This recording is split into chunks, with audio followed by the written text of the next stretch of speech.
بسم اللہ الرحمن الرحیم۔ آج رمضان المبارک کی 13ویں تاریخ ہے۔ کبیرہ گناہوں کی معلومات کا سلسلہ جاری ہے۔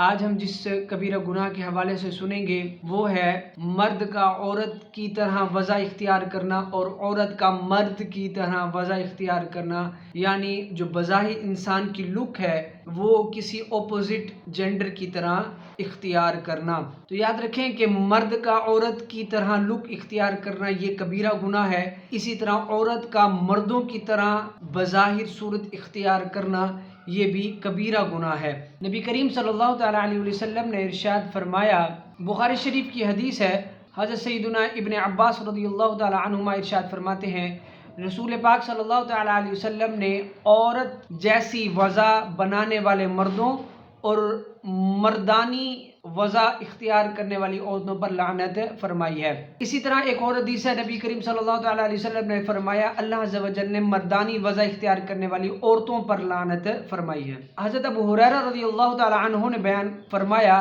نبی کریم صلی اللہ تعالیٰ علیہ وسلم نے اس مرد پر جو عورتوں کا لباس پہنے اور اس عورت پر جو مردوں کا لباس پہنے لعنت فرمائی ہے۔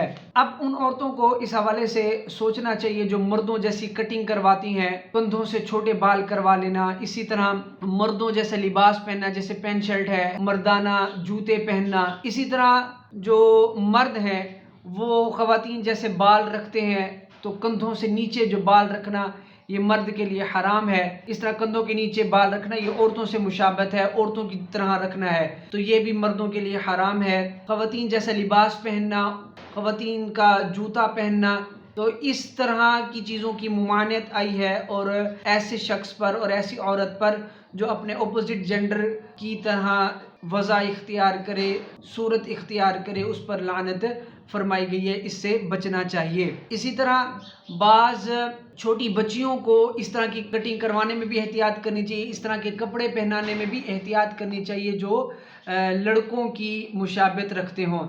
اور اسی طرح ہم بعض عورتوں کو دیکھتے ہیں کہ وہ اپنے چھوٹے بچوں کو چاند رات کو عید پر مہندی لگاتے ہیں، تو یہ مہندی لگانا بھی عورت کے لیے ہے، مرد کے لیے نہیں۔ یہ جو لڑکے جو ہوتے ہیں، چھوٹے بچے ہوتے ہیں، ان کے ہاتھوں پر مہندی لگانے سے بھی بچنا چاہیے کہ کسی طریقے سے بھی اپنے اپوزٹ جینڈر کی مشابہت نہ ہو، اس کی وضع اختیار نہ کی جائے۔ امام ذہبی فرماتے ہیں کہ عورتوں پر جن اسباب کی وجہ سے لعنت بھیجی گئی ہے وہ یہ ہیں: عورت کا اپنی زیب و زینت، سونے چاندی نیز موتی کے زیورات کو نقاب کے نیچے سے ظاہر کرنا، مشک و عنبر وغیرہ کے عطر لگانا، نامحرموں کو مائل کرنے کے لیے رنگ برنگے کپڑے اور ریشمی لباس پہننا، اور اسی طرح کے دیگر برائیوں کا ارتکاب کرنا۔ تو اس حوالے سے ہماری خواتین کو بچنا چاہیے۔